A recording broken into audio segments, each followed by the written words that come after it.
So doing a little bit of post-race, prep, basically going through everything. So put these Kryptonite ball joints in, uppers and lowers, wherever it is, lower. They came with just a castle nut.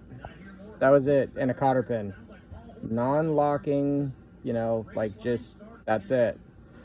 So torqued them down to 46 foot-pounds, like, the spec says. Put a cotter pin in it, and I didn't like it at the time, still didn't like it, so I was like, all right, I bought the correct thread of nylock nut and was gonna swap them out. We went 189 miles. This passenger side one was already loose. So Kryptonite, get your shit together. Nylock nut. Castle nut is great, but it could still back off about 3/16 of an inch before it hit that cotter pin. So yeah, that's garbage.